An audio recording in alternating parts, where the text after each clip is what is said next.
Welcome in, everybody, to another episode of Scarves and Spikes. If you guys don't know, if y'all have kind of inadvertently found yourself in this bar at this moment, we are actually an Atlanta United and Major League Soccer podcast doing a live show right now. Thank you for the applause. Thank you for the applause. Really appreciate it. Thank you. First of all, if you're here for us, we appreciate it. If you're not here for us, maybe you'll leave here and we appreciate it. You won't be tired of us anymore. Atlanta United obviously taking on Nashville SC here at Mercedes-Benz Stadium in a little under 2 hours. So if you're here for brunch or whatever, grab you a mimosa or maybe breakfast. Something a little heavier considering the way Atlanta United has been playing lately. And we'll dive in. We're going to chat soccer. We're going to have fun with everybody. And we appreciate y'all being here. So real quick, what's going on this weekend? I'm just not into what's going on this weekend. Volleyball. Okay. I like gotcha. It. Awesome. Gotcha. Well, welcome to Atlanta. If this is your first time in Atlanta. Is it like a statewide event or is this like a nationwide thing? All over. Anybody? Regional. Okay, cool. I like it. Very nice. Good luck, y'all. Yeah. Well, we don't know who to cheer for, but I hope you all have fun. Yes. Hello to those watching on the stream as well. We're streaming on YouTube, X, Facebook. The whole 9 yards. I don't think TikTok. We're not streaming on TikTok, are we? No, I don't think we're streaming on TikTok. No, we'll have to get into that market for sure. Yeah. Well, I thought that was your job, though. You started up the TikTok account, so. Why? Because I'm the Gen Z guy? Yeah, you're the young one. That's exactly why. You had one job. I'm not an expert on TikTok, unfortunately. Yeah. I have to take that under advisement. You probably know more than I do. Definitely know more than I do. Tyler, you have teenagers. Yeah, but they're not on TikTok, man. Like really? I try to stay hip with a few things, but I'm not hip with TikTok. All right.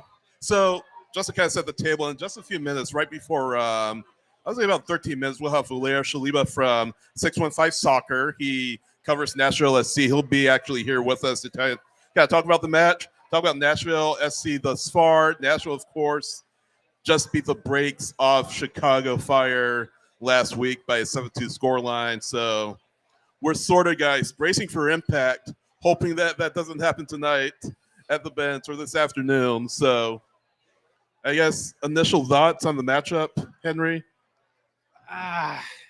Where do we start? I mean, look, I can't be overly optimistic with Atlanta United's form right now. I mean, if it were losses and you could like see the vision and you could see where things are going and you could see some improvement, I might be able to say, okay, home game, you can come back home and turn things around.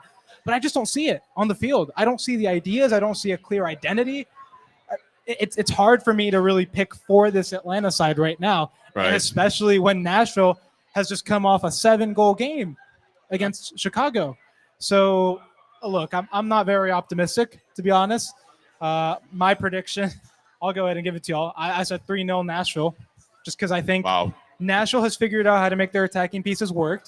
They've figured out how to unlock Sam Surridge and to bring back, the Hani Mukhtar that made this team so great a few years ago. And I think that's deadly. Yeah. And this Atlanta side, you've just got Derek Williams back from injury. Stian Gregerson is still out. Yep. And so it is a weakened back line. And it's an Atlanta side that's been played through far too often. And defensively has been on the lower side of things in this league. So I'm giving Nashville the benefit of the doubt. But, Ronnie Dyla told us after the last game that we're going to see a different team tonight, that we were going to see a team that has changed. And so we're going to see if he delivers on that. We're going to see if that's true. Yeah. Tyler, opening thoughts on tonight's match, or this afternoon's match? I have no reason to be optimistic, unfortunately. I mean, but I guess it's that kind of game day, like hype, you get that little bump. But I'm going to say this is the game where Atlanta finally figures out how to score a goal again. I'm going to go 2-2 draw because I wasn't able to put out my prediction in the middle of the week. I don't know that they're quite at the point where they're going to just completely reverse everything that's happened over the past 3 matches. Right. But it does kind of feel like rock bottom. And I know we keep saying that, and maybe today will be go worse, deeper. But I'm knocking on wood and hoping things are a little more optimistic. So I'm going to go with a 2-2 draw.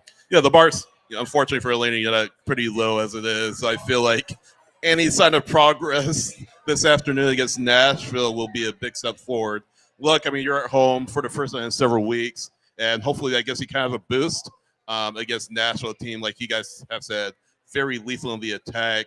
BJ Callahan has kind of rallied this team together to get them playing at a much higher level. Obviously a new era for them. Gary Smith, the head coach from day one, then he got the sack, and Callahan was brought in as head coach. So he's had time to really put in establish his identity, establish his team's identity since toward the end of last season when he came in permanently. So maybe if you're an Atlanta United fan, you're looking at it and saying, hey, if Nashville can kind of get it right after, and by no means has Nashville been a terrible team, but they just haven't been able to put it all together. And maybe if you look at Nashville saying, hey, looks like things are kind of hitting a good point for them, maybe Atlanta United can be the same here sooner rather than later.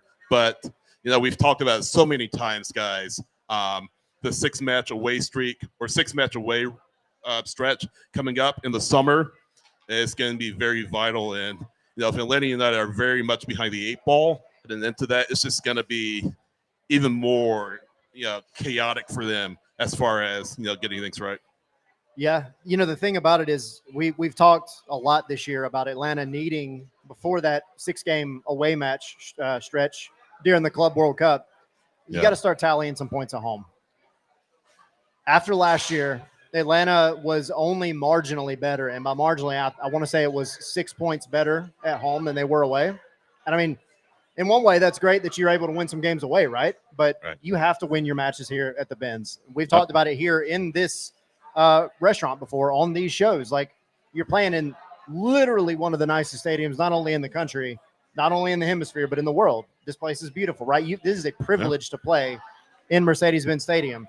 And you have to, as an Atlanta United player, draw off the energy that the fans bring. Even when you're not playing well and the fans are apathetic and they're frustrated, you still have a bigger crowd than most any professional soccer team in honestly the Western Hemisphere on a regular basis.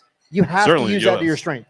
And you're in danger of losing it. If this continues and things don't look good, this was marketed as the season where Atlanta United was back, right? Yep. You had Miggy back.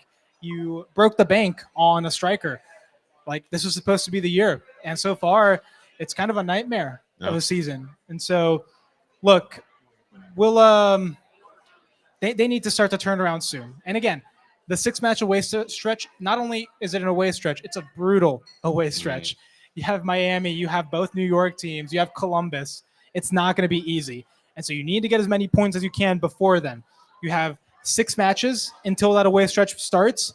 4 of those are at home. This is the first one. Yeah. This is the time for you to make some changes, try something different, and then hopefully use that to carry your momentum into the rest of these games and into that away stretch. Yeah. All right, really quick. You want to go order your stuff real quick? Yeah.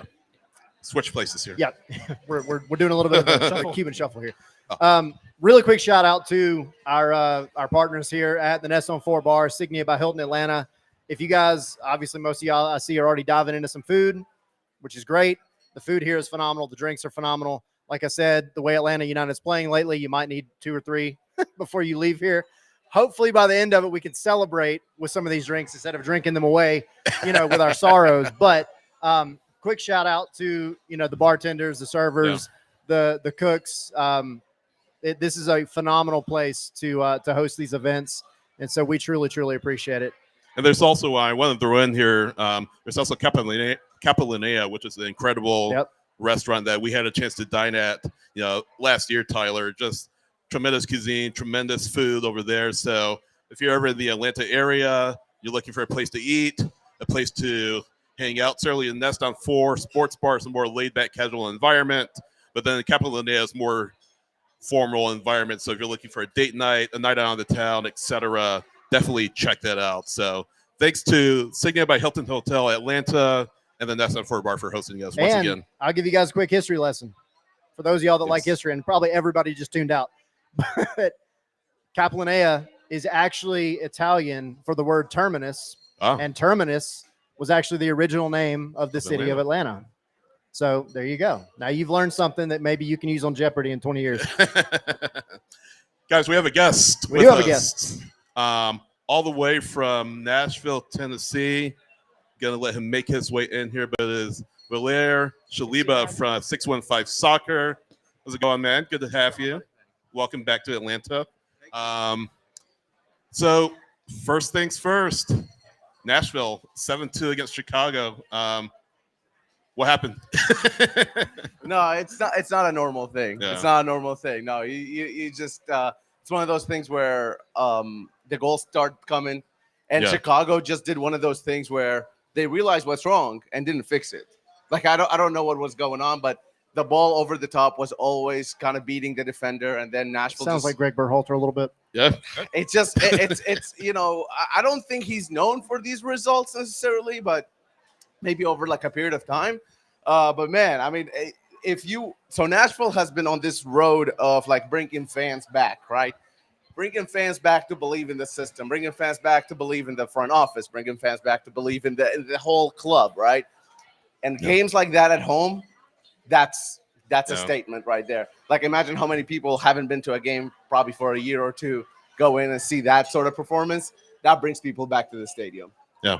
So go ahead. I was just going to say, so from a Nashville standpoint, I mean, obviously you're coming off a massive high with this one. What has kind of been the vibe?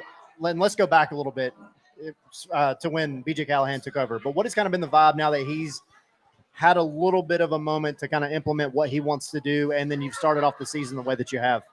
I think it's a way more positive vibe than I think people expected this early in the season. BJ had maybe a couple of months last season, and it was, I mean, you come into a team that's like had an interim manager for about 13 games. Things didn't go well. It was hard to leave his mark on this team. But then you look at what he's done this season, which is not just BJ Callahan. I also want to give credit to Mike Jacobs in the front office because they brought in players that hit right away. How many times have we seen players come into MLS and need a year to hit, right? Yes. We have one right now that's struggling. Yeah. Couple. So exactly. So like you bring in the right players that hit right away, and I don't know. Like I mean, some of it is based on a lot of things. It's not just good recruitment. I think it's also luck, but also back to BJ, he's created this environment within the locker room that I think is very welcoming to these guys, even coming in from outside the United States or other teams within U.S., Canada, whatever. So, I think overall, if this was like a presidential thing and his acceptance rate, BJ Callahan is like close to like 100 acceptance rate with Nashville fans right now. Yeah, so we mentioned Greg Berhalter, of course. Callahan was a former assistant with Berhalter for the U.S. men's national team. How much of Berhalter's influence have you seen so far in the way Callahan likes to set out his teams? It's fairly similar. I would say, the whole, what do they call it? Controlled aggression. That idea, it's still within Callahan. I do think it's different a little bit in terms of build-up play. And also Callahan is using what he has, which, Nashville has seen. So Berhalter, I remember a lot, depended on the wingers a lot of times. It's really not as dependent on the wingers with Callahan. It's a lot more middle sort of play. And I think one thing that Callahan brings that I don't know if Berhalter ever hit with the United States national team is that the ability to get a little more pragmatic if needed. And that's not sit back and defend. It's just more so if we need to go route one from defense all the way to Sam Surridge up top, he's willing to do that. And I think that adaptability is what's been kind of how they got all these positive results. Yeah. So would you say he's pragmatic? That's my word when it comes to soccer. BJ Callahan? Yeah. No, he's the opposite of that. Really? I mean, like honestly, like you'll see it. He's kind of look, Nashville SC is like they are for the first time ever being like it doesn't matter if we're away from home, at home, doesn't matter if we're playing Seattle or Atlanta or whoever, we're gonna play soccer this way, and that's our way to play it, right?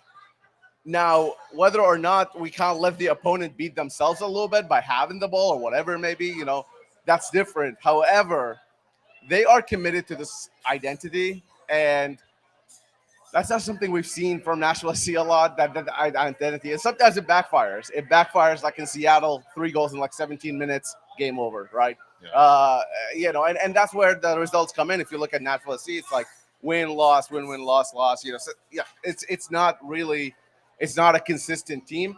But if you look on the pitch, they play the same way every single game. Yeah. Yeah. So I wanted to kind of piggyback on that really quick. Talk to us a little bit about Sam Surridge, because I know he kind of came in and things were a little up and down with him, but does it kind of seem like maybe now Callahan's figured out how to use him in the best way possible?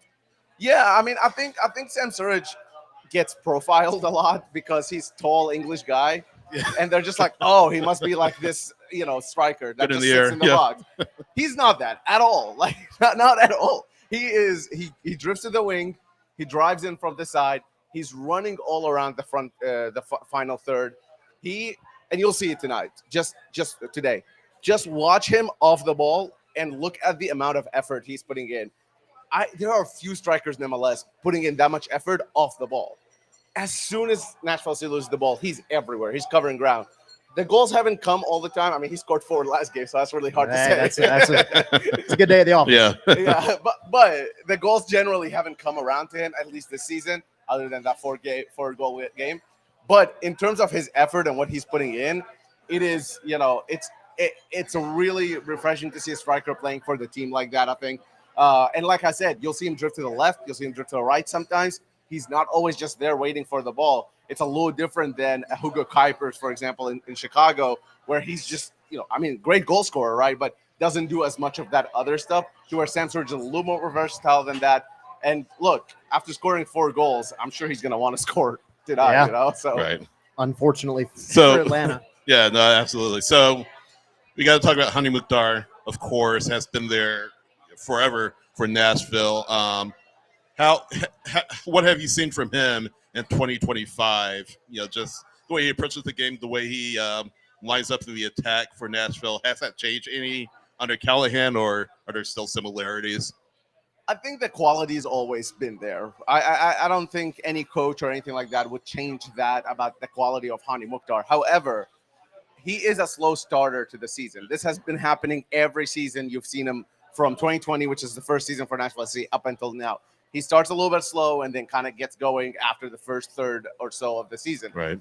And we're kind of seeing this again. One thing that happened in the Chicago game is that he played a little behind Sam Surridge. So Nashville plays in this 4-2-2-2 essentially formation. However, instead of the front two, Mukhtar was a little further away from Sam Surridge.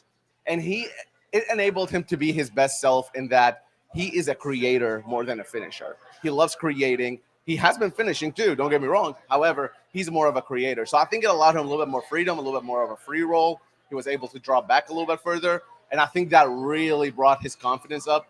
Obviously, assisting, scoring helps with that. And, for the first time this season, I think we saw Hani Mukhtar performance against Chicago that was reminiscent of the 2022 MVP season. And it was like to that level of quality. So we've kind of talked about the strengths with Nashville SC. What are some weaknesses that you've seen from them? Obviously, in the vacuum, coming out of the 7-2 win, you're like Tyler said, on the high. But if you're an Atlanta United player looking like, how can we exploit Nashville SC? What would be the best way to do that? I mean, right now, Walker Zimmerman is still in concussion protocol. Yeah. He's out. If I'm Latte Lad, I'm looking at Palacios and Jack Mayer, who both have done a pretty good job, covering sort of Walker's absence. But they are not Walker Zimmerman. And Walker Zimmerman is a DP for this team for a reason. He's like one of 2 center back DPs in the entire league for a reason. So if I'm really looking to target maybe that middle of the penalty box and just having maybe a couple crosses come in, give a little bit of a push, that's probably where I would go for Nashville SC, because they're missing that sort of Walker Zimmerman presence. Not even just his play. It's the way he improves everybody around him and the way his communication kind of affects it. Now, Palacios has come in and covered for 3 games now for Walker so far. He's done pretty good. He even scored against Chicago, but that's not really Everybody saying much. did. Yeah. So So I would kind of focus on that part. And then the other thing is that I think for Nashville SC, a lot of times they commit so much forward, and there has been multiple breaks on the other end. So if they lose the ball higher up the field, you'll see every Nashville SC player gravitate towards the ball. if you have an Almiron or maybe Lavagenice or somebody making a run, just that diagonal ball, and you'll find yourself 2v2 versus the Nashville SC defenders.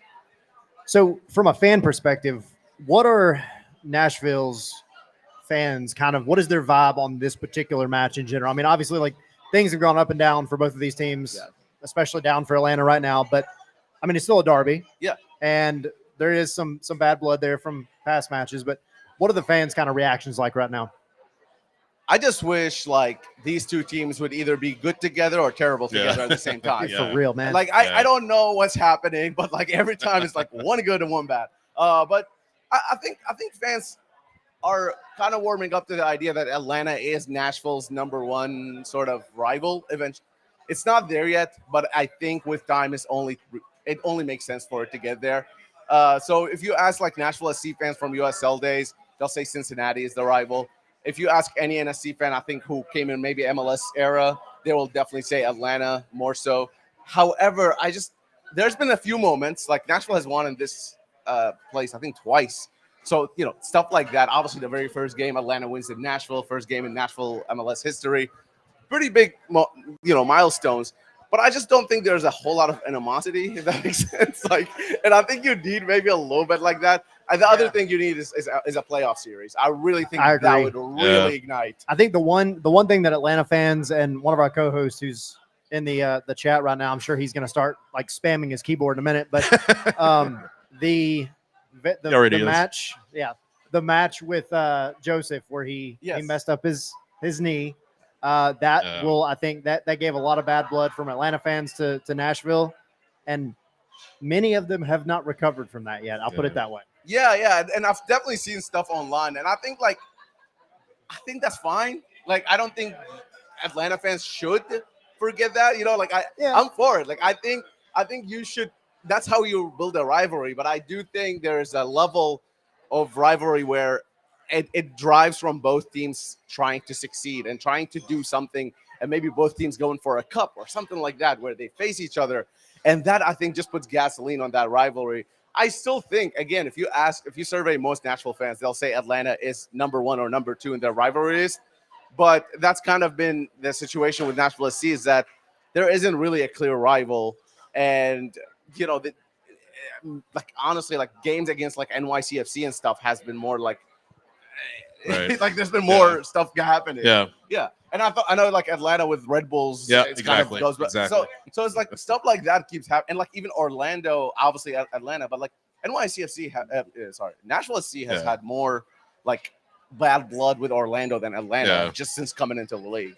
And you mentioned, those high stakes matches. And I thought about Open Cup when Nashville won. I believe it was in extra time or in penalties, forget which. But I feel like that's the only time we've seen these two teams face each other. Certainly a knockout match, but in a match where the stakes are so high. Right. And then there was the weather delayed one. I believe what was that, 2019 or 2021? No, it was 2021. 2021. Yes. Because I remember being there. And I was up until 5 o'clock in Twitter Spaces that night. Yeah. No, but I was there in the press box. And Dom Dwyer ties it to death, and both teams walk away with a point. So I feel like sort of to that on that same wavelength. I remember Walker Zimmerman talking after the match. He said, "Seems like every time these two teams play together, something happens like that's out of the norm." So I wonder if we see the same today. And like I think 2 years ago, right after the Leagues Cup run for Nashville SC come to Mercedes-Benz Stadium and just like get demolished 4-0. I don't know if you remember that one. Yeah. And it was the first game after making the final, the biggest game in franchise history, that they come and play against their rival and get demolished. So there's been all these memorable things. And then I think 2021 or 2022 as well, Randall Leal scores in like the last minute, like he chips Guzan from like, I don't know, because Guzan is like way out of his line. And, stuff like that. You're right. I mean, there's always been some sort of twist to it. And I do think if I am Ronnie Dyla or BJ Callahan, I am telling my team, hey, like, fans care about this. Yeah. Give an extra push. I will try to use this if I'm a manager of a team to kind of bring something out, especially on Ronnie Dyla's side, because like, look, what do you have to lose? Like you need something to grab these fans. I heard you talking earlier about like the state of the art facility, and like this is not the norm in MLS or soccer in general. Even like this is not the norm. And if you need your fans behind you, hey, stick in for a tackle like 5 minutes in.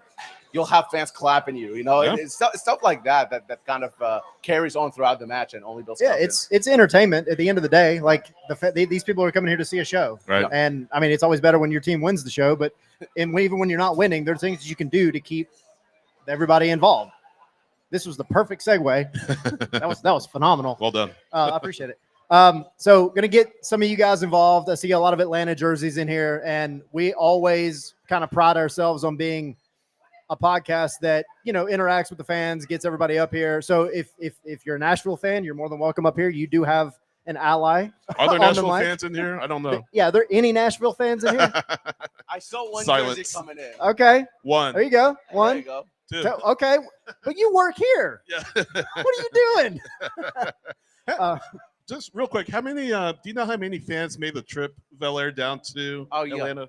Yeah, so usually there's a bus. Yeah. Not this year for some Oh, reason. okay. I think Nashville. Probably the early yeah, kickoff time. Yeah. However, I've been told by a very reliable source that there's a decent amount. I don't know what that means. Right. Well, the good thing is they're going to be We'll right see. below us Yeah, in the press yeah. box, so I'm Yeah. sure we'll know soon. Yep. yeah. So with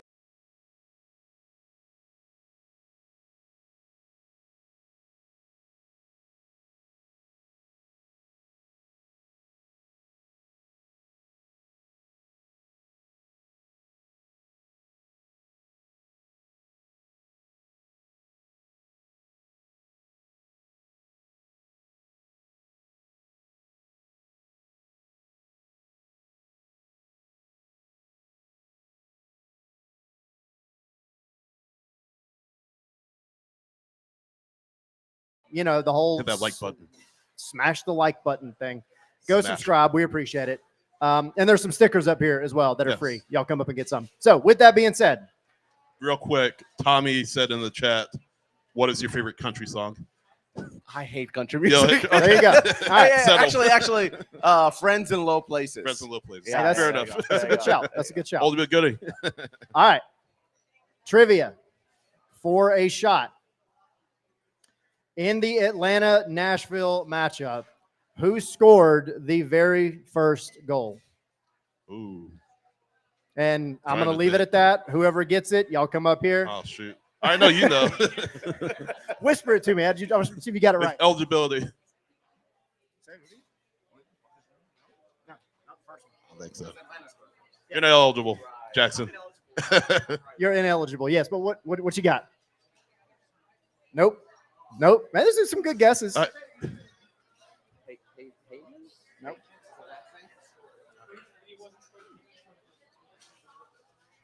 Right. Okay, yeah. So Okay. we'll keep. A blast from the past. Yeah, Yeah, exactly. Exactly. He's been to a handful of teams since that matchup, which is kind of crazy.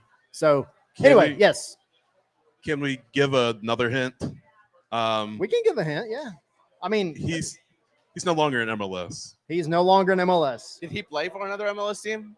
No, No. He did not. nope, he did not play for another MLS team. He went Jump back ship. home for a while, and then he went across the world. So I'm gonna keep giving hints. But no, in the meantime, again, I'll ask the question one more time in case you didn't hear it. In the Atlanta United Nashville series, who was the first goal scorer ever? So there it is. Again, you can Google it. Come up here. Let us know the answer. All the way back to 2020.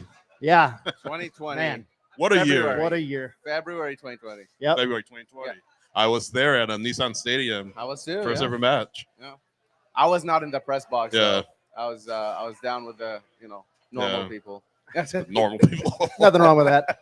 And Peasants. really quick. So while we got you here, are you doing anything with the Club World Cup?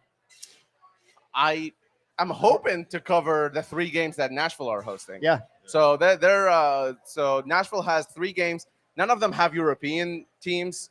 It's a little unfortunate. I think that would have really pushed the tournament. But there's some interesting, like Boca Juniors coming to town. I mean, obviously historic team. So I'm pretty excited about that. And you guys have like a quarterfinal or something here, right? Yeah. Yeah.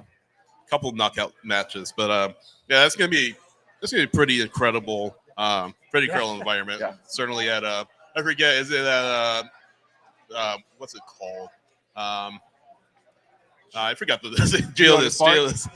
Thank Okay, you. yeah. Is it Geodis or is it Nissan? Geodis Park, yeah. That's what I Yeah, thought. I mean, That's what I thought. It's really nice for soccer. That's Yeah. it's a beautiful stadium. Yeah. It's very different. It is. Very different really from is. this, but I think the city needed something like that too. Just even in Yeah. terms of like, obviously there's a lot of music acts that come to Yeah. Nashville, and having Bridgestone Arena, which is about 20,000 seats, and then having Yeah. Nissan Stadium, which is 60,000, nothing in Yeah. between, was Right. a little difficult. So having like a 30K Yeah. Geodis Park, there's been some like I think Pink did a performance there, and stuff like that. Then you'll have the new Nissan Stadium coming up soon, the next 2 years. So Yeah, I'm not. I don't like it when billionaires make me pay for stuff. Like just personally, like I don't want to get into it, but Yeah. however, I mean, it looks nice. It kind of looks like a PS1 from up top. Oh, yeah. You ever see the rendering? Yeah. Henry, Yeah. were you born when PS1 came out? What year did that come out? 2001? Oh gosh, no. Oh no. Maybe a little earlier too. I don't know. Yeah. Right. Even worse. But yeah, I'm looking forward to seeing what happens in this match. Obviously, Nashville. All right, these are two teams right on the separate side of the spectrum. Atlanta can't buy a win, can't buy a goal. Nashville had an unbelievable match against Chicago, so gonna be interesting. It's gonna be two teams like on separate sides, like I said. Yeah. Yeah, I think that sort of how the game starts. I think the first 5 or 10 minutes is going to dictate a lot because Nashville at times have come out and like swinging right away, and sometimes they come out and just like waited out the opponent.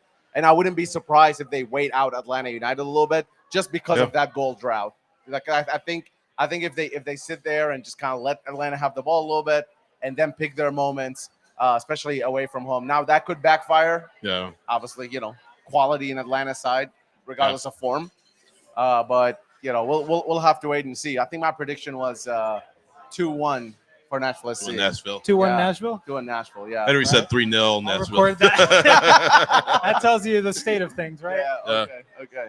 But- 3-0 would be a lot. Yeah. But hey, in this same stadium, Atlanta, when they beat Nashville 4-0, I was here. And it seemed like I shouldn't have driven that far for a game that would end like that. Well, hopefully it's a similar score today for Atlanta, but they have to score a goal first, man. They're very close to passing their longest scoreless drought in history, which is it's crazy that we're talking about that when a team invests like $50 million into their attack, right? But either way, I thought it was interesting the point that you brought up about Nashville maybe waiting Atlanta out a little bit. I think for Atlanta United's opponents, they found a lot of success just pressing this Atlanta side and really kind of going into their faces a little bit more and kind of going for the ball, pressuring them to make those mistakes that they make very often.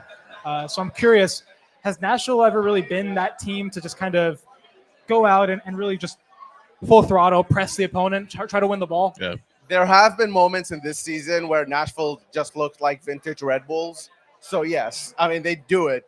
I would say it's a little more methodical than just press. There are triggers that they wait for. Yeah. And I will venture that it's Atlanta's midfielders, whoever's in the pivot sort of roles, those I think will be more of a trigger than even the center backs, because I think they haven't. It seems like to me from an outside, like Atlanta just haven't figured out how to play through the midfield. Right. And I think if you, to your point, if you press those midfielders a little bit higher and you press those center backs a little bit higher, then you will find success. And Nashville has done that at times. I'll say, like, it's not press always. It's more so like, let's pick our moments. Let's find out what the trigger is. This center back passes sideways. Let's now make a run. It's kind of like that. And, based on what I've seen from Atlanta, it seems like those mistakes keep happening if the team is pressed. So we'll cut you loose here in a second. I know you got to get up to the press box here in a bit, but looking at Nashville, let's fast forward to decision day. Where do you think they'll end up in the Eastern Conference standings? So my prediction coming into the season was in that sort of 7 to 9 spot. Okay. Maybe play in, maybe just gets in. Obviously, predictions or expectations change as the Yeah. season continues. And the way they started the season, I would say top 6 Yeah. is achievable for Nashville. And I think Nashville fans should raise their expectations based on what they've seen so far. Yeah. I know it's a little unfair on the team side, but that's kind of how sports work, Yeah. right? You start winning, people expect more winning. Exactly. What will that be a success for this team? Do you think, or Absolutely, yeah. Yeah. Coming from finishing 14th Yeah. or 12th or whatever it was, 13th last season, changing coaches, bringing in like 12 new signings, Right. I think, like something like Yeah. that. It's insane how many people they brought in, yeah, and being able to get to the place where you couldn't get to last season. yeah, I think that's a huge success. And I think the biggest positive to come out so far is that Nashville is playing entertaining soccer Mhm. that brings the fans to Geodis Park. Now, when you go to Geodis Park now, you don't know what you're getting. You're getting into some crazy matchups. Sometimes they score 7, sometimes they might score 2, but they're always scoring. It's something that Nashville has missed for such a long Yeah. time at Geodis Park. We're gonna catch you, Liz. I know, like I said, you gotta get to the press box, but before you go, let us know how people can find you and the work of the other 615 folks. Absolutely, yeah. So 615 Soccer is our hub of everything Nashville SC and soccer in Nashville. Just type out 615 Soccer. And if you want to see me, Valair, Valair, you'll see a bald guy. It's me, okay? Even if you don't know how to spell it, Yeah. I'll show up. I promise. Thank you guys for having me. Yeah, Appreciate absolutely. it. Yeah, Thanks for coming on, man. Absolutely. Awesome. All right. Thanks, Valair, guys. Catch you thanks, inside. man. Yes, I'll Appreciate see it. you there. Valair from 615 Soccer joined us, and great to get his impact or insight on Nashville SC, headed not only into this match but as a whole. Henry's here. I am here. Henry is here. Where are you Back going here. with that? Sorry, We're so back. Henry's back. Sorry. Rejoined us after stepping away. Jackson's here. That's what I meant to say. Jackson's here. Jackson's here. What's up, Jackson? Sore. I How are you Jackson. feeling after? Oh, that you got ahead of me right there. Sore. That's how I'm feeling. Sore, but it was worth it, right? But it was all Yeah. worth it in After an the end. entertaining media match Yeah. yesterday, where we again won. You know, Raise I'm the going banner. on. I don't mean to brag, but I'm going on 3 wins in media games. You're the missing link. You're I'm missing the link. lucky guy. Yeah. I heard Mike Conti doubted you guys' team on social media before the match and Yeah. went in with a little chip on his shoulder, didn't you? Yeah, I mean, we arrived at training, and I see on Twitter, he goes like, you know, your team is kind of an underdog in my Yeah. opinion, and I was like, okay, Mike, I don't know what you're talking about. Yeah. And we started going, and I never doubted from the first minute. I never doubted. I knew we had the FEA. quality. We knew we had the quality to turn it around, and Yeah. we brought some of that FEA mentality. Thank you, Rob Valentino. Shout Oh. out to Rob Valentino. All in, all us. And yeah, we blocked out all the noise and we got the win. Yeah. So you guys are still sore, you said? Yeah. Jackson, you're I saying you might felt not it show up it, going but up my 85 legs are on back to fire. Athens? Yeah, driving back home, it hit me hard. The Yeah. drop foot was hitting. I Yeah. was like, oh no, my foot is laying on the gas pedal a little too hard. And I Yeah. can't lift it up. So speaking of slogans, so I mentioned all in, all us, and that's what Dyla mentioned, when he was asked by, I think it was Adam Baylor, the staff writer for LA United, what his message was to the fans, and he mentioned that, and he, yeah, no, but he said, yeah, all in, all us, and maybe that can be a rallying cry for this team. Do you guys think? Sorry, we're just looking at the chat. If you're just wondering what's going on, Tali said Cass Jackson's the next Wolverine. So I definitely see it. But no, all in, all us. It seems kind of to be the rallying cry for this match, and hopefully for all matches moving forward. That's not to say this team. I mean, yeah, they haven't been on the same page, it seems like. So maybe that's a rallying cry for just everybody going in. And he's saying, hey, to the fans, be behind us. Things are tough, but stay behind us, and hopefully we'll reward you. Yeah. Thoughts? Look, I think the rallying cry at this point, I don't care what it is at this point. It has to be something. Like there was that one game where they posted the picture of like find a way to win, and I'm like, that didn't age well. Yeah. You lost like 3-0. Aged like milk. Exactly. And Yeah. and I'm gonna grab my diet score or a- my Coke Zero right behind you. score a Keep talking. goal or something. Yeah, be careful. Don't knock that over. But yeah, just find something to rally around and bring the entire team together. Because I think a Right. lot of the power behind what Rob Valentino brought to this team was that FEA mentality. Yes, I mean, going against Messi in the playoffs and the pundits and everything saying like, oh, Atlanta has like a point whatever % chance of getting into the playoffs and whatever. But I think, having that mentality of let's all come together to just shut everyone up, please. Right. I think that was very, very powerful for this Atlanta side last season. And I think that if they can kind of rally something similar, come in as an underdog and show that you're more than what you have shown so far. Yeah. Show that you have some fight left. I thought it was interesting at training yesterday. There's this big narrative around the team and whether these players are working together, whether they, do anything outside like La Banda and all Right. those comparisons have been thrown together. And so we asked Doug, because some of the players, I think like 4 or 5 of them, were wearing like pink shirts at training. Yeah. And we asked Brad Guzan about it. And he was like, oh, they lost at something, so they had to wear pink shirts Pretty as evasive punishment. about it. And then Doug like asked him like, was it a team building thing? And Brad was like, don't bring that here, Doug. Shut him down immediately. Yeah. And I understand, like, if it's like a team thing and you want to keep it a team thing, great. I think it's great that they're starting to, I don't think we've seen this before of them like doing these like Right. team sort of things, or because we asked them like, was it a soccer thing? It wasn't a soccer thing. Yeah. So they're doing stuff outside of training, and we're seeing now that they take this seriously. Because I mean, if there's a punishment involved, like what was this like fantasy football punishment Yeah. type thing? 24 hours in a Waffle House. 24 hours in a Waffle House. Like Right. if we start to see these things, like I'm encouraged because it means that they're starting to come together and that they feel like a true team, and that the competition matters to them, right? So I want to keep seeing that. I want to keep seeing them do that stuff. I want to keep seeing them, come together in that way and keep competing and keep just feeling better together. That's what it's all about. You guys keep talking. I'm gonna grab something to eat, but Go for it. carry on. I have some tachos. I'm gonna show them to you right now. Oh, he's gonna make us hungry. Uh-oh. Nest on 4 bar. He's here. got the tachos. These Put are Phone over the eats the camera. first. Phone eats These are the first. tachos. I guess live stream eats first. What's that? Y'all, if y'all are at home, look Why what aren't you're you here? missing. Look what you're missing, man. Come out to the game. It might not be Yes. pretty in there, but it sure is pretty over here. Yes. The amazing Nest on 4 bar, Signia by Hilton. Amazing food, amazing vibes. Tyler's gonna jump Come on in in. here. A Tag rolling team. I am. substitution. Yes. Hang 15 on. on 15, right? Yeah, right. Yeah, we're gonna We're have not 15. measuring the subs. Tyler, get on in here. What What's kind up? of tactics are we working with here? No, I gotta announce we do have a winner Oh, Oh, of Someone got the it? trivia question. So Roberto, if you want to come up, I didn't even get it. let everybody know who scored the very first goal in the Atlanta United Nashville series. Little Barco. Little Barco. Marquito. Barquito. Well done. All right. So Well done. what is your liquor of choice? Vodka. Whoa, Okay. All right. All right.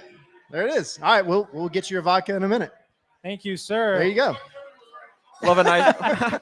Ezekiel Barco in the 9th minute, by the way. Emerson Hyndman also scored in that game. but it Emerson was a little Hyndman bit was my later. guess because that's all I remember. It was a 2-1 win. Walker Zimmerman scored for Nashville. Yeah, just a little bit of Atlanta United Nashville trivia for you ahead of an interesting rivalry game coming up very soon. Very, very soon. We are, I don't know what, maybe 15 minutes from lineups dropping. It's 30, so yeah, I'd say about 15 minutes. Yeah. 15-ish minutes. Guys, are we expecting any big changes in the lineups, by the way? I don't know. I was chatting with some of the fans out in the crowd, and I think there's kind of like this, based on what Dyla said yesterday at training, there's like maybe this like cautious optimism that maybe he'll try something slightly different. And then, of course, there's the conversation that he had yesterday about how they've been doing some quote unquote team building activities. you put both of those things together, and maybe you change kind of the dynamic of the team. But I think we can all agree, and we've talked with a bunch of fans today here, of course, like on the website, the show over the past week, 2 weeks. Everybody's like, play Miggy at the 10, play Alexi a little deeper, put Saba on the right. Who's the genius that came up with that idea? Who would come up with that idea? This is earth shattering, information. But to answer your question, I don't know. I don't know that Dyla is at the point yet where he feels like he has to change it. I mean, if not now, then when? When you lose 2-3 more games? When you don't score in 2-3 more games? I mean, look, you're at home for this game. It's a rivalry game. I think it means more for the fans. Are you going to really lose at home to a Southeastern rival? I don't think that's good, right? Yeah, I mean, and look, the other factor of it is you play this game and then you have 2 games away. You're going to Chicago and then Austin, right? And then you have 3 consecutive home games against pretty tough opponents. It's Philly, Orlando, Cincy, Orlando. Philly and Cincy. I don't know the order. It's those 3. You just lost 3-0 to 2 of those, and you had a tough 2-2 draw against the other one. and that was the one that sent during them the off. international break. And that was the game that set off the Alexi at the 8 discussions because he tried it there and he played really, really well. And that's why I've been advocating for it. And now it seems like Doug's kind of on that hype train as well. And a lot of people are, like some of the MLS broadcasters. I've Tom even heard. Bogert was talking about it. Talked about it. Dax is talking about it. Yeah, Like, everywhere. At this point, just try you a it, man. trendsetter, Henry? Hey, I'll take that. Trendsetter Henry. I know ball. Nah. You do. I just want to see them try something different. Like the definition of insanity is trying the same thing over and over and over again and expecting different results. And they keep trying the same darn thing. Just shake it up a little bit. Try something that worked. And I know the argument that people throw out is it was game state in that NYCFC game. Maybe. But you'll never know unless you actually try it again. Because we haven't seen that tactic pop up again since that game. And they played the best 30 minutes of soccer that they played the entire season. I'm going to come up with a new terminology. Instead of game state, what about season state? What about the state of the season? You're not wrong. At some point, there's got to hit that inflection point where you need to do something over anything else. Especially considering, again, we've talked about it a lot, but you have a 6-game road trip coming up after the gauntlet that y'all just talked about. It's going to get wild. And so, yeah, I mean, at some point you've got to change things up. You've got to do something different. Actually, Bruno has the answer for us in chat. Henry is right back and Tyler is right wing. That way, hey, it worked. You don't hit the post again. Exactly. You actually score this time. Hitting.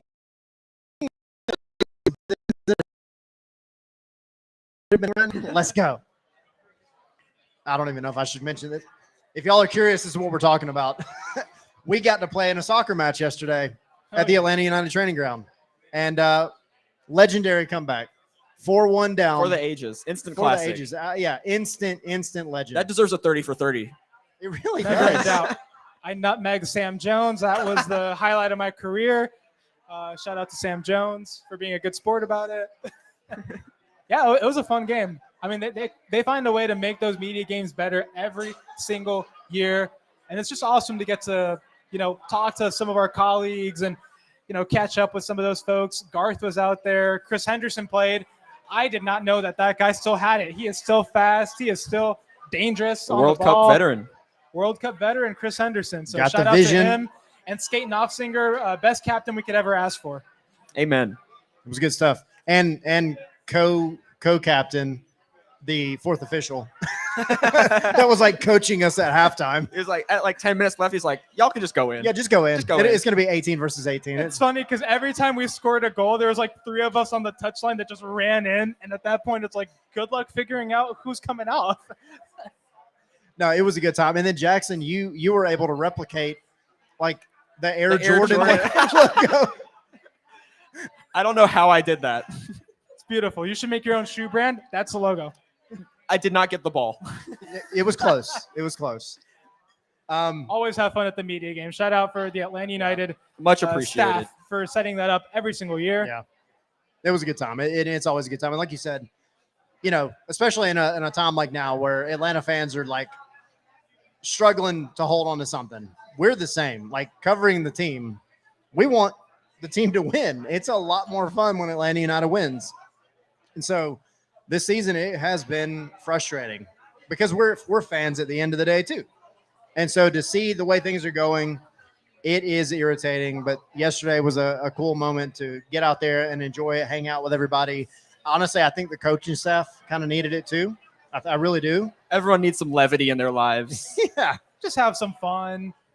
Yeah, absolutely. I got a chance to talk to Matt Lowry, by the way, because I talked to him for my article on Noah Cobb, which if you haven't read it, check it out. Really good cool one. dude, really awesome story, homegrown defender, and I am predicting him to start tonight. So go check out his story over on the website. But Matt Lowry, he's a really cool guy, awesome to talk to. And I remember there was that one play in the media game where I'm like chasing down Sam Jones. He's like about to be on a one-on-one. And I try to get in front of him, and Sam ends up kicking my leg, and I end up kicking the ball, almost scoring an own goal. And then Matt, like behind me, was like, "Good job, Henry." And I'm like, "Dude, I almost scored a freaking own goal." Like, doesn't matter. You're all good, dude. He's an awesome sport. Shout out to Matt Lowry. Passed it straight back to Nick Alifi in goal. Passed it at fast One of velocity. the MVPs of the match. Yeah, Nick Alifi. definitely an MVP Great of the match stuff for from sure. him.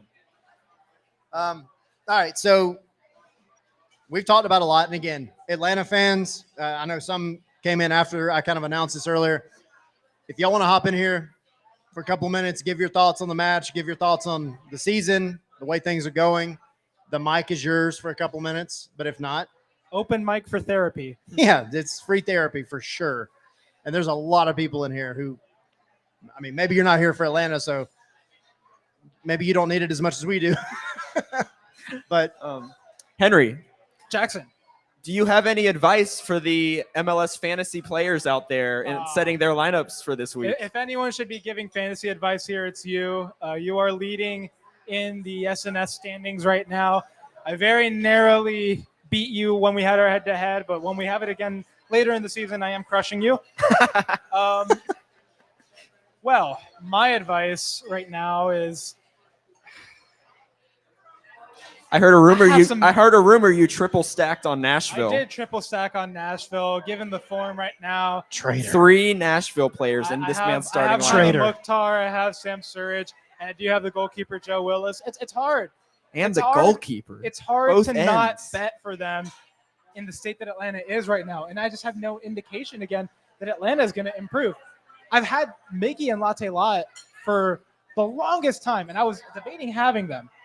But, like, do I really expect Atlanta to put it together and score a goal? I can't say that I do. So this was the problem. You kept putting everybody on your fantasy team. And now you're the hero. So you've taken them off. You've I'm taken taking the them Atlanta off players off. so they can ball out tonight. All right, cool. I am sacrificing my fantasy team for y'all. There you go. You heard it here first. Atlanta's winning 3-0 tonight. But don't act like he doesn't have Hani Mukhtar and was contemplating Sam Surridge. He's not a saint here. Jackson You're slides. just as much a villain as I am. I did add Sam Surridge. Well, we're during the break. Sam Surridge single-handedly could have won you an entire league last week. So 4 Honestly, goals, dude. 4 yeah, goals. that's It's crazy. insane. And that's what Atlanta has to look forward to tonight. Now, that being said, it's not like Nashville has gone out week in and week out and just It's not 7 balled goals out. every week. Right. This The is week not normal. before was a 3-0 loss Right. in Seattle. And you're giving up goals still. I mean, they still gave up 2, but who cares if you give up 2 when you win 7-2? Yeah. But it's not like they've just consistently been an attacking team that's got it all together. They just look. I think what it came down to last week is BJ Callahan was like, "Hey, apprentice defeats master. This is it." Like, so it was good to see for him, but I don't know that that's something that they can replicate on even like a weekly basis. See some Cayman Togashi talk. Came in Togashi Hey, I on would the left. love to see Togashi. No way Togashi start. I mean, look, Togashi, we saw him in preseason because he hasn't really played a lot for the first team, but seeing him in preseason, he's got that fight in him. He's a warrior, and he's pretty good on the ball, actually. I think he's one of the more underrated players on this roster that I'd like to see some more minutes out of. And, of course, at striker, it's very hard to beat out Latte Lot. Tiara has had his moments, the unforgettable sneaky goal last season. Can't teach that. Yeah, and like it's going to be hard to work his way up the depth chart. But I think the more we start to see of Cayman Togashi, the more he's going to show that he can break into this team a little bit more, and he can step up in the moments where Latte Lot might not be able to be there. And Jamal Tiare, he's very injury prone. Togashi will have to step up at some point, and I can't wait till he does, because I remember I was there in Birmingham for that game, and he is a warrior, and I want to see more of Cayman Togashi this season. Yeah, I'd love to see Cayman coming in off the bench now and then, because Atlanta just needs an answer that is not Latte Loth. Latte Loth has really been carrying any offensive output this team has had. I mean, 5 goals, dude. 5 goals. Own goal is tied for second in goals. That is a terrible stat. Which is a horrible stat. And week after Especially week, 10 games in. Yeah. And you just need another answer, because Latte Loth isn't always going to bail you out. I mean, last week he was suspended for yellow card accumulation. We saw how that went. Not a single shot on target. That's wild that he is the player to first get accumulation for Atlanta United this year. Not a defender. Striker, Right. Not a defender. Not a defensive midfielder. Bartes Sleesh in midfield. But freaking Emmanuel Latte Lot. That is wild to me. So are you on Team Togashi? Oh, 100%. Y'all know me. Like, yes, put Cayman Togashi in. That man will not stop working. He is, if you watch the twos, he has been a massive bright spot for the twos. Yeah, so, I mean, again, we go back to the conversation we've been having this whole time. Nothing you do now is going to be any worse than what's happened in the past 3 games. So try something different. And you got rid of Shondae Silva on deadline day, right? Say what you want about Shondae Silva, but he was one of your most attacking-oriented threats on that left wing. Now, was he living up to expectations? No. But Evan Mosquera it seems like he's got a foot out the door, and he's getting made fun of at training for wanting to go to Millonarios. So it's like, which Henry got an inside scoop with the reply, right? Well, yeah. I mean, apparently he claims that TikTok live was from January.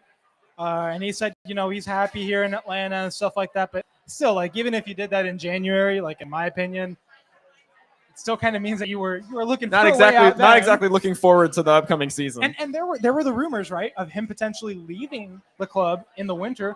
And I think that just hasn't happened yet. But I think if he's going to be happier moving out, then it's probably better to do that. We've talked about these past few games needing the passion. Where's the X dog? And I just don't see the X dog in him, bro. I need to see a little bit more. I need to see players that really do feel the badge and want to play and aren't thinking about their next move, but are thinking about giving their all on the pitch today.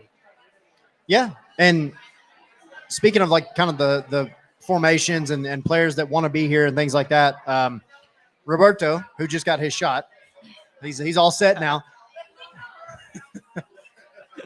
you can pour a little bit in his mouth. I don't know what.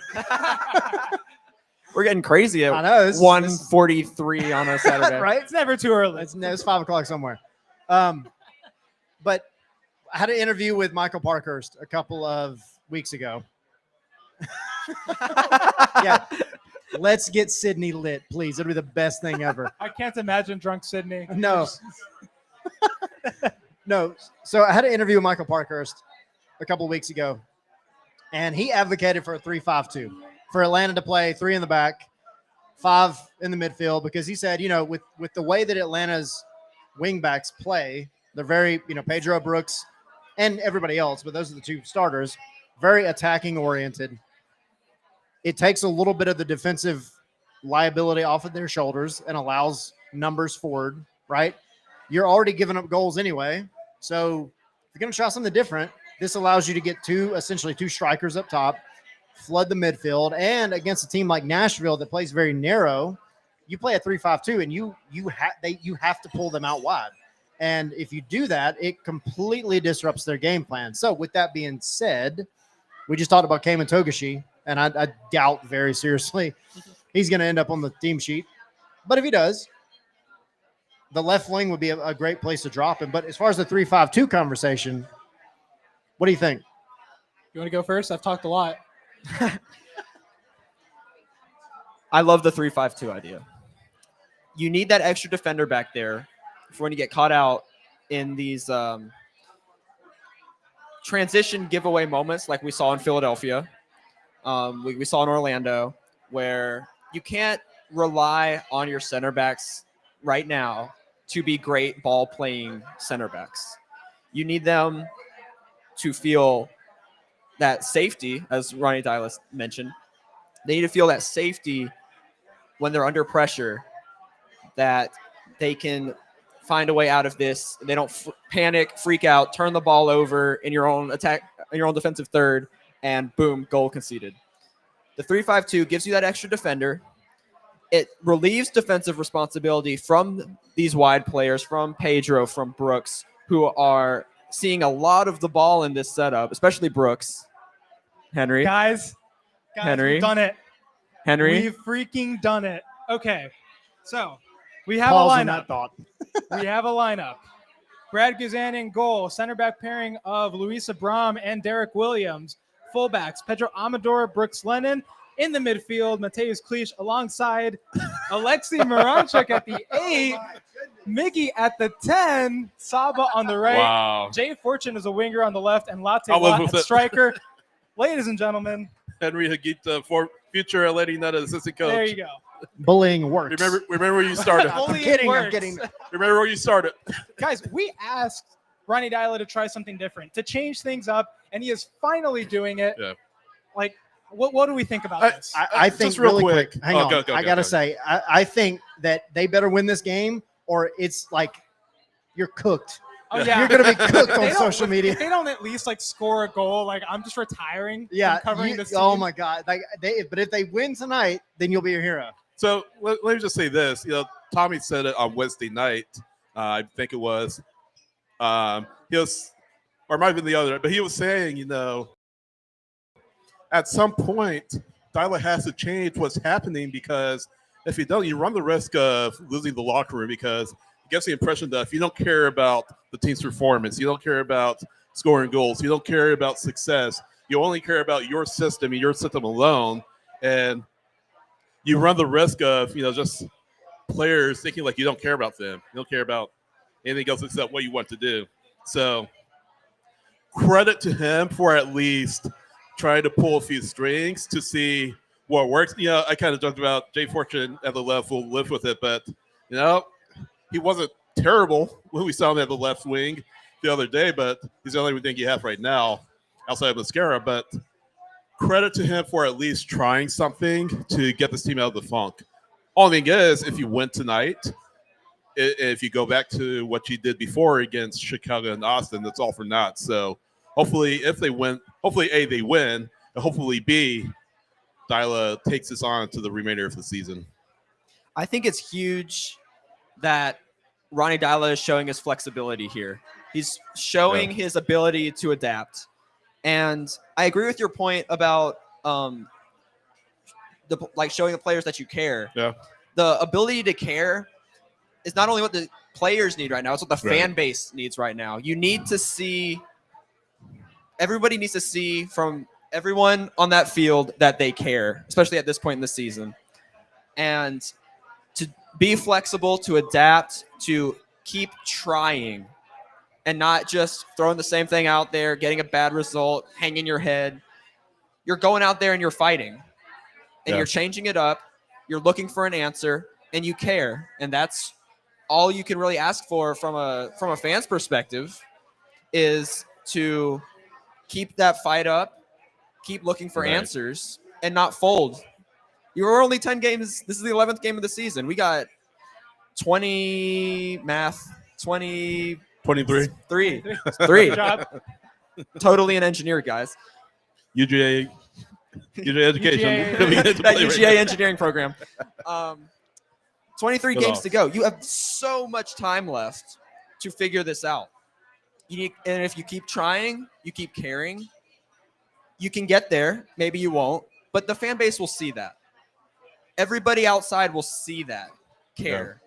And that will go a long way towards drawing fans, drawing players to want to come play for you.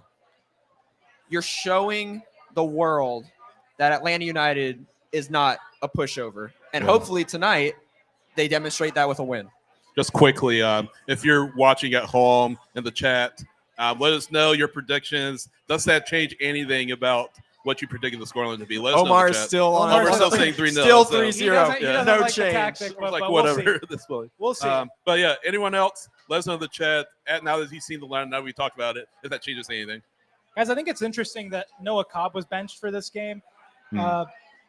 He hasn't been perfect the past couple of games, but I think he at least gives you that fight on the field that's unique for a player like him, a homegrown, a person who has openly said, he's a fan of this club. He has been since he joined at 13 years old. I like the fire that he brings. And so I'm a little bummed to see him benched for this one.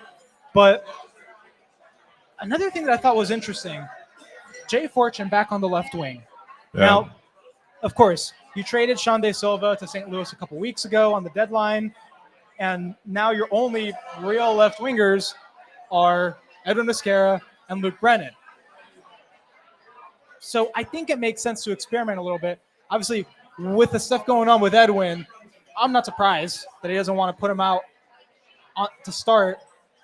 He is better, in my opinion, as a substitute anyway, coming in against tired legs. I'm just curious. And of course, you don't throw him out to the Wolves to start in a game like this. Right. But when do you give Luke Brennan his shot, man? When does he got to run out? And if you have faith, I get it. If you have faith in Jay Fortune as a left winger, as a guy who can excel at that position, absolutely throw him out there. I'm sure Dyla has seen some of that from him in training recently. Yeah. If he put him in that position. But what does Luke Brennan give you? What kind of fight does he bring? And what are the differences between what he can contribute at that position versus what Jay Fortune can contribute? Because I thought, Jay Fortune in the middle, he could help you more also in that position. It's interesting to me that Cleach is starting because Cleach hasn't really shown, we came into the season like, we have 4 DPs because of the Cleach trade. Right. DP light. But he Yeah. hasn't really shown that quality It's yet. not being fit. To be fair, he hasn't been completely fit. He has had some injury issues. But Jay Fortune, between Parkhurst, between Dax, between a lot of other people that have talked about this team, Jay Fortune has kind of been the consensus starter in the middle, right? The guy that has to start there. You're putting him at left wing over a Luke Brennan, who is a natural winger. I'm just curious, what do you all think about that dilemma?